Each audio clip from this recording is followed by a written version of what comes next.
waat ku ci nekk am na séjour ñu xam étranger bu nekk am ñu ko jàppee nag ne ay kàddu ay xénophobe la ay kàddu racisme la yooyu noonu ban jàngat nga ci am. non du loolu du xénophobie dëkk da nag day organiser bon mais il faut commencer d'abord par ñun c'est-à-dire que loolu aussi c'est-à-dire que c'est pas normal Sénégal ñuy am problème ñuy am ci élection yi. c'est ku am 18 ans war nga am carte d'identité ku juddu war nga am certificat war nga am extrait de naissance c'est que sur le plan civil il faut quand même que état bi jóg mën a liggéey sérieusement sur l'état civil c'est ci ñun la commencé am faiblesse c'est que da ngay gis que nit ki am 20 ans amul carte d'identité wala nit ki bëgg a tukki mënul am passeport wala kii juddu def jàng ba élève nekk ba CM2 amul certificat de naissance ça c'est un problème politique un problème administratif dañu commencer d'abord foofu ñu systématiser problème état civil bi ak problème fichier électoral c'est de l'organisation tout simplement maintenant ku jóge ci bitim réew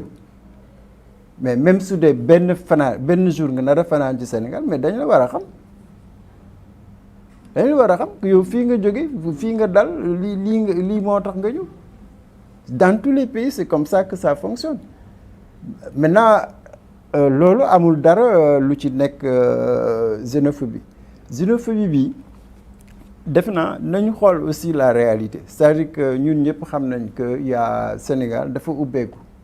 tu retrouves ici les Guinéens les Maliens les Nigériens les Ghanéens etc. mais suñu dëkk aussi c'est pas on doit pas être une poubelle. non ku ñëw dugg nga toog liggéey nga mën nga toog fii 6 mois 8 mois du ñu xam sax lan moo tax nga ñëw est-ce que da ngay jaay drogue est-ce que tu es dans la prostitution est-ce que tu es djihadiste mais un État aussi ne doit pas l'accepter maintenant defe naa loolu bon du xénophobie ça vaut mieux prévenir que guérir.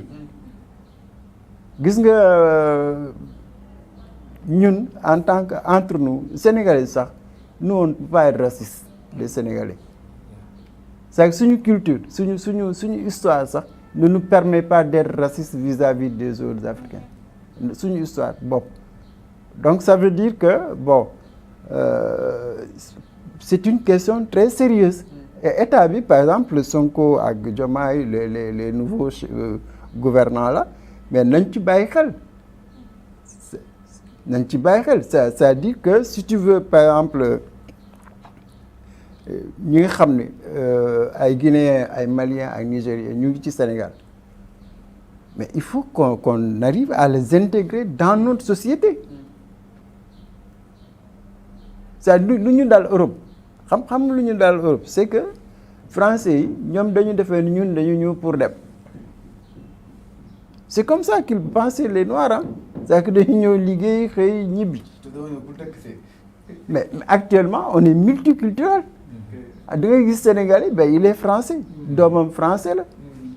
mais kooku fan lay ñibbi ils n'ont pas prévu l'intégration ñun tamit dañu war a prévoir l'intégration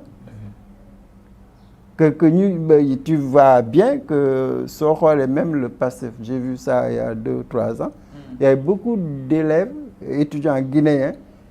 qui étaient impliqués dans le mouvement PASTEF qui participaient aux manifestations ba ñu leen téye les gens ont dit tout de suite que bon c'est des Guinéens il faut les rapatrier mais c'est pas vrai c'est pas juste. C'est au nombre de 79 Guinéens. Voilà c'est des Guinéens c'est vrai mais c'est des Sénégalais ils ont droit en tant qu'Africains de participer à la vie politique au Sénégal donc ñun dañu war a prévoir l'intégration de ces jeunes-là dans peut-être 20 ans 30 ans mais ces Guinéens-là ku ci am jabaru sénégalais tes enfants seront sénégalais d'après notre loi donc ça veut dire que bon il faut non il faut anticiper bu ñu xaar fii ba affaire bi exploser ñu soog a wax suñ ko xamoon. ma des ci France boobu noonu avant may jeexal France boo xoolee fan yi si gannaaw li ëpp ci seen débat ñi ngi waxtaanee diggante relation yi xam ne Sénégal am na ko ak France ak ci wàllu monnaie bi nga xamante ne ni soulevé woon nañ ko ci jamonoy campagne bi pour changer monnaie bi def monnaie locale est-ce que nekku jàppoo ne waa France dañu am benn sentiment de peur boo xamante ne ni yaakaar nañ ko ci nguur gi nga xam ne ñoom la ñu wooyee anti système. non defe naa pour man bon français yi dañu war a décoloniser seen bopp. ils sont trop restés dans la logique coloniale ba léegi ñoom ils ont un problème difficile avec les Africains et dañu ragal que bon lii xew na Mali lii xew na Guinée lii xew na bon fi ñu nekk nii c'est vrai France dafa tiit ñëpp aussi dañu xam ne que Sénégal fi mu féetee France quand même place bu rëy la am ci France que ñoom xam nañu Sénégal bu toppee ñi nga xam ne dañu bëgg a rocceeku dinay changer lu bari ci politique française en Afrique ça ils le savent loolu tax ñu tiit bon maintenant il faut aussi que ñun bon particulièrement en tout cas notre futur président Diomaye qu'on soit responsable c'est-à-dire que être responsable c'est de dire clairement ce qu'on veut c'est-à-dire am affaire bi du naxante ñun ñoom dugal suñu bopp ci CFA mais CFA c'est de plusieurs pays mais lu ñu gis ci CFA c'est que CFA France la gën a dimbali que ñun en termes économiques mais ka on mënuñu je crois que c'est logique hein c'est-à-dire une monnaie France lañ koy defee trésor France moo koy gérer mais si on n'ose pas dire aux Français que ñun on ne veut pas de cette monnaie-là c'est qu'on n'est pas des États c'est la monnaie c'est-à-dire que c'est monnaie mooy l'outil principal du commerce gis nga ku la yoreel monnaie ah daf lay dominer par tous les moyens parce que bon soo jëlee arachide soo jëlee huile loo mënti jaay ci bitim réew cette monnaie-là elle est logée en France tu ne maîtrises pas cette monnaie-là et les Africains ils n'ont aucun droit de dire que ñun dañuy bàyyi fii CFA c'est une monnaie coloniale c'est une monnaie nga xam ne ça ne sert pas l'économie africaine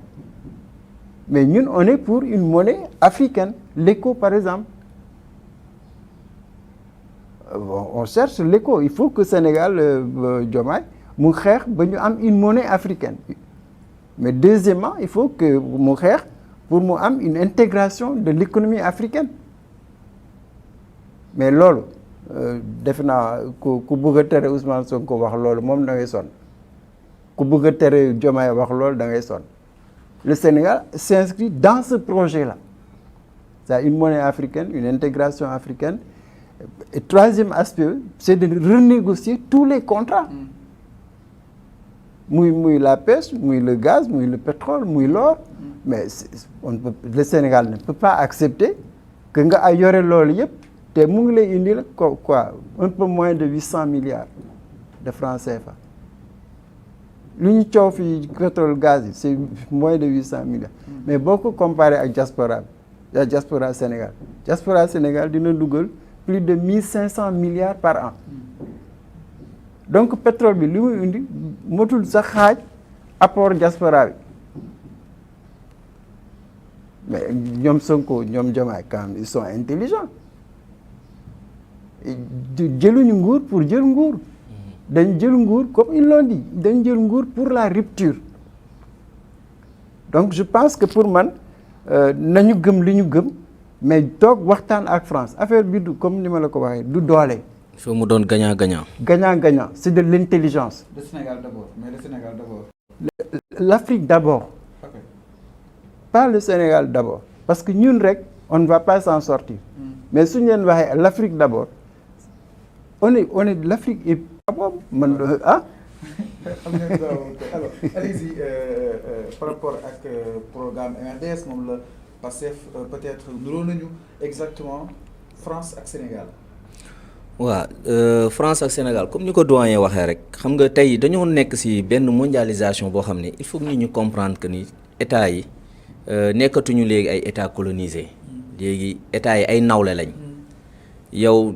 doo gérer sa dëkk souverainement nga bañ man ma gérer sama dëkk souverainement mënul nekk tey bu ñuy def coopération bi da nga see war a gis sa bopp ma ni ma gis sama bopp mooy coopération yi ñu doon def di signer affaire colonisation yi yéen suuf si yéen a ko moom mais comme ñun ñooy indi suñuy matériel ñun ñooy indi suñu xam-xam ñun ñooy indi suñu lépp ñun ñooy jël 90% yéen jël leen 10% loolu dafa jeex c'est-à-dire que dañoo war a changer doxalin bu bees bu ñuy indi mooy képp ku ñëw bëgg jàppale Sénégal da nga siy gagné ñun ñu gagné si niñ siy gagné mooy suñu koom-koom ñun war nga ñu yokkal suñu koom-koom loo xam ne ñun mën nañ si dund waaye tamit technologiquement tamit war nañu mën a jël ay nit ñi nga xam ne yéen ñi indi seen xam-xam ngeen formeel ñu suñuy doom ba ëllëg yéen tey boo leen fi nekkul ñun suñuy doom dinañu mën a gérer loolu foofu la coopération toll mais coopération nekkatul si ne man maa indi sama matériel rek donc man maay jël lépp dem sama yoon yéen loo leen si am baax na loolu dafa jeex léegi nag rupture boobu nag moom la ñuy xaar si li ñuy wax revoir les contrats France ñoom toujours ñoom dañuy tiit c'est normal ñu tiit parce que ñoom perdre nañ Niger perdre nañ Mali perdre Burkina Sénégal moo leen dese te defoon nañu seen pexe defoon nañu seen pexe sax ba xool naka la ñuy nërmelee sax suñu dëkk bi ba teg fi ñoom ki leen neex mais loolu yàlla sottali ko yàlla bëgg ñu ba tegal ñu koo xam ne ñun gis nañ ñu rupture la ñuy woote donc loolu dina leen tiital mais boo xoolee le président Diomaye Faye da leen rassurer ne leen ñun du ñu yàq suñu coopération te loolu na Sénégal yàgg doxee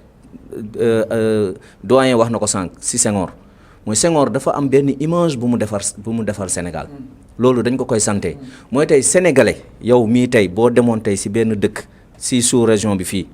nga ne man sénégalais laa dañ lay naw dañ lay jox cër dañ lay jox sa place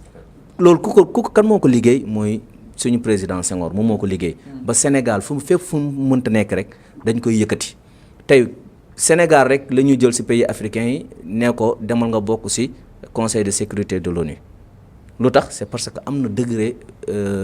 d'intelligence bi fi nekk ak tamit diplomatie bi ñu am donc loolu nag du benn président mooy ñëw tey rek ne man loolu dama koy dindi mënoo ko dindi parce que loolu dafay sax donc il faut que ñu xam ban rapport nag la ñu am ak suñu naataango yooyu mooy ñu xoolaat contrat yi il faut ñu xoolaat ko parce que contrat boo xam ne da ngay ñëw yow nga signé contrat ban moom suñu autoroute imagine contrat boo xam ne Macky Sall yokkal na leen 5 ans te 30 ans lañ leen defal partenariat privé public yooyu nga xam ne 30 ans lay durer ki nga xam ne moom la ñu joxoon projet bi moom daanaka indiwul sax 50 milliards sax ci projet bi seen état Sénégal moom moo dugal xaalis mais moom moo ëpp li muy gagné ko état du Sénégal mais loolu ki ko doon signé te xam nga li gënoon garaaw bi mu koy signé li ñu naan kiiw domanial bi nu mu tuddee sax location domaniale bi nga xam fa la terre kii bi jaar autoroute bi dañ ko loué woon 1000 francs par an loolu Macky Sall mi moo ko signé donc cela veut dire que loolu yëpp il faut ñu revoir ko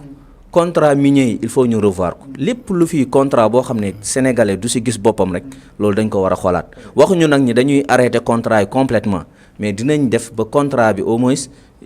entreprise bi koy liggéey dina si gagné Sénégal dina si gagné parce que lan mooy utilité bi parce que nit ñi il faut ñu xamal leen lan mooy utilité bi utilité bi tey mooy tey bu fekkee dañoo am ay jeunesse yoo xam ne dañ leen tàggat si ay formation professionnelle ñu war a liggéey tey li nga xam ne moom la entreprise yooyu di générer comme revenu dellu si biir Sénégal état du Sénégal mën na jël li mu gagné injecté ko si ay secteurs créer si ay emploi jeunesse boobu mën a am fu mu dugg tey ñi nga xam ne tey ñoom ñoo ñuy jiite ñoom xam nañu wàllu fiscalité ñoom jàng nañ ko xam nañ ko bu baax am na fi ay entreprises étrangères yu bëri du ñu fay impôt dañ leen exonérer mais entreprise boo xam ne dafay def ay milliards de bénéfices du fay impôt kooku daanaka defalul dara économie dëkk bi tey bu fekkonte ni entreprise boobu moo ngi fay impôt lu mu bon 100 milliards wala 50 milliards 50 milliards ñaata entreprise de petite moyenne entreprise nga si mën a créer petite et moyenne entreprise yooyu ñaata personne la ñu mën a jël donc mën nga jël defar si région bu nekk lu mu bon mu am benn grande entreprise bu fa nekk jël fa des milliers de personnes mais loolu boo ko defee su boobaa yow lu mu bon di nga wàññi chômage dëkk bi gis nga loolu bis bu ñu ko deful bis bu ñu créé wul ay entreprise ay usines te instant yi ñoo ngi teg lii di ay formation professionnelle ñoo ngi naan nañu former jeunes yi ñu dem jàngi wàllu métier xam nga lan moo ñuy dal li dal waa Tunisie mooy printemps arabe Tunisie loolu la mooy Tunisie dañoo yor ñoom dëkk bu nekk dafa am ay centre de formation professionnelle yu fa nekk dañ leen a former mais amuñu ay usines yu leen mën a capter ñooñu ñu capter leen imaginer ngay génnee chaque année plus de 200 000 wala plus de 100 000 personnes yoo xam ne dañoo jàng amuñu liggéey ñooñu bu ñu yàggee dañuy fipp sa kaw gis nga ne loolu nag pour bañ mu dal ñu il faut ñu créer ay usines ba pare ay usines yu baax ba ñu xam yan besoin la ñu am en formation ñu soog a yóbbu jeunes yi ñu former leen bu ñu paree dañuy génn dem dugg directement liggéey mais tant que defuñu loolu dañuy sonn te li mu doon wax sànq si wàllu franc CFA bi il faut que mu am économie boo xam ne moom mooy tax ñu mën a am économie boobu nag ay entreprise ñoom ñoo koy defar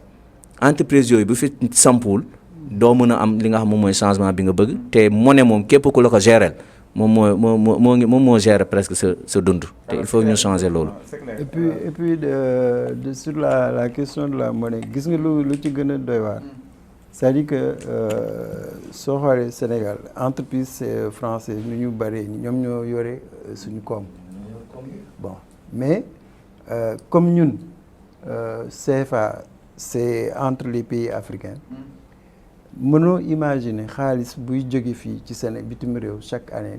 di dem France saa ñoom seen xaalis du toog fii la ñu liggéey fii la ñu am daraja fii la ñu am lu ñuy am mais amul banque Sénégal bu mën a xam xaalis boobu fan lay jaar c'est aussi bête que ça c'est fii la ñuy liggéey lu ñu am fii xaalis c'est des milliards et des milliards qui partent chaque année te ñun suñu état bi mënu ci dara parce que tant que tu as la bu nit ñi bu ñu xamal suñu CFA bi fii la yem ça n'existe pas les Européens ils connaissent pas le CFA quelle que soit la puissance de l'Afrique moo leen gën a riche mais la monnaie de l'Afrique elle ne circule pas dans leur pays ñoom fii la ñuy liggéey fii la ñuy amee seen alal mais regarde les entreprises Total américains chinois toutes les entreprises sont en Afrique mais xaalis boobu duñ ko gis ñun